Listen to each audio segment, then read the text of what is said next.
I remember at the beginning of the legislature, and today it seems like a faded copy. It seems subdued because in politics, certain actions happen. You lost the constitutional referendum and did not resign. You were seduced and dumped by Trump. You realize you have a government not up to the challenges and a majority incapable of respecting the opposition's criticisms. Giorgia Meloni faces a storm of criticism in the Italian Senate, as opponents now openly accuse her of copying Trump-style power grabs and using constitutional reforms to cement herself in power. While the government sells its reforms as strengthening Italy, the opposition now argues the country has been left poorer and weaker as Meloni pushes ahead with judicial and electoral overhauls.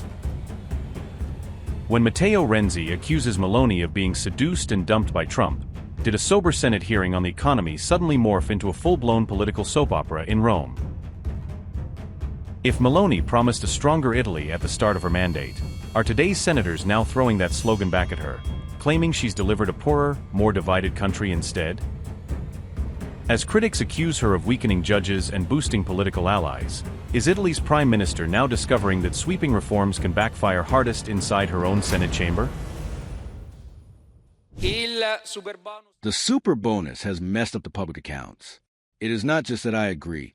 I agree even more strongly. However, perhaps it is time to stop this mechanism and look ahead from now on. I want to give you an example. We cannot at the same time have the highest energy costs in Europe and monopolies, turn-in transmission, hydroelectric concessions, that earn $7 billion more than their comparable counterparts in Germany and France. So you see, if we do not address all this now, it will become a social issue. It will become a serious social problem. I believe that in your inquiry, there is a point of agreement from which to start, which is clearly the situation we find ourselves in.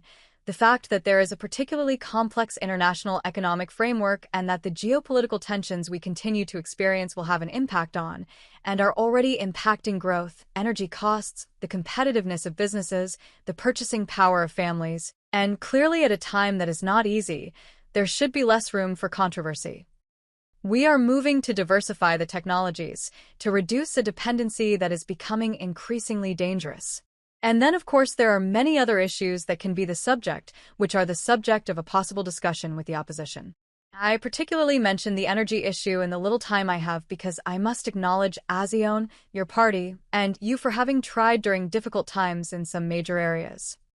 I recall there was one of the latest cases where, at the start of the conflict in Iran, we were even told that we wanted to organize some sort of show, so there is no intention on my part to organize shows. If the positions of the opposition forces were today different, my doors would still be open. They are, in any case, open to anyone willing to prioritize national interest over party interest because I believe the phase requires it, and therefore I thank you for this proposal. I remember at the beginning of the legislature, and today it seems like a faded copy. It seems subdued because in politics, certain actions happen. You lost the constitutional referendum and did not resign. You were seduced and dumped by Trump. You realize you have a government not up to the challenges and a majority incapable of respecting the opposition's criticisms. And so it's clear, dear President, that you are different from 4 years ago. The point is that facing the Strait of Hormuz, your political proposal is the electoral law because the quality of the people around you, President, is not up to the geopolitical challenge. I could provide countless examples, but they are already on record from economic development to foreign affairs. Mr. President, the only glimmer of hope for this government was when you appointed a gynecologist to the Court of Auditors. In short, the national economic system seems to be experiencing stagnation, weak growth, and an industrial crisis that also affects strategic sectors. According to data, Italy is among the last in Europe for youth employment, therefore also an anomalous case on the continent, and studies show that our country cannot even offer minimally decent conditions to recent graduates. Among them, those employed are less than 60%. This whole picture, Mr. President, the issue of energy, in our opinion, is central. I believe that in the current geopolitical framework, the wars pursued by Trump have the objective of managing energy because innovation, artificial intelligence, big data, the data centers require a lot of energy, and whoever controls the energy also controls the technological development of countries. Premier Meloni, you had promised in this chamber when you started with this government experience, a stronger Italy. You are leaving us with a poorer country as shown by the data, more fragile and unfortunately dramatically more divided. And it is more divided because of the responsibilities that your parliamentary majority assumed when it decided not to address the problems of Italians but instead focused on impossible reforms that have failed. Italy ranked 20th out of 20 countries in terms of growth within the Eurozone in the 10 preceding years. During those 10 years, the Democratic Party governed 9 out of 10 times, not alone, for the last 5 years. And in the last 4 years, the Five-Star Movement also governed. Well, in these 3 years, the growth of the Italian domestic product has ranked 12th among the 20 countries in the Eurozone. We would like to be third, second, first. However, when you start from the 20th position, reaching the 12th is significant. And we know that next year you, President Meloni, and the entire government will continue to work together with a parliamentary majority to further improve the situation of our nation and all Italians. And for this, we thank you and the entire government.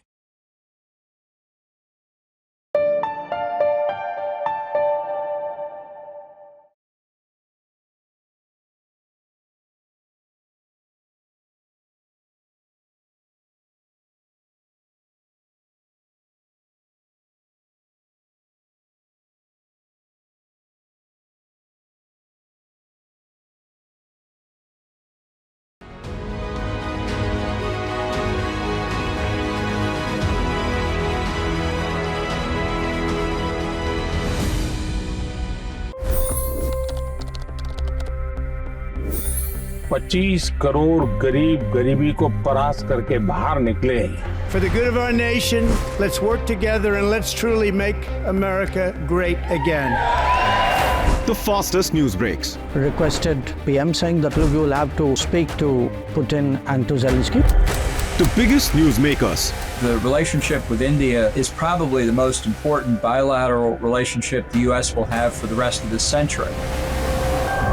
The capital delivered quite an election result today. Expert analysis.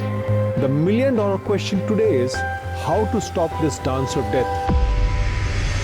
Ground reports. I'm standing at the crossroad of the Kumbh Mela. Behind me are more than 100 entry ghats. Long-form interviews. Exclusionary politics is reflected in Manipur case as well. You don't bother because this is a small state. Deep dive into burning issues. It's often said DRC could be the richest country in the whole world. It's because of what sits underneath. Why exactly did the US topple the Sheikh Hasina government? HD videos. We don't just break news, we break it down.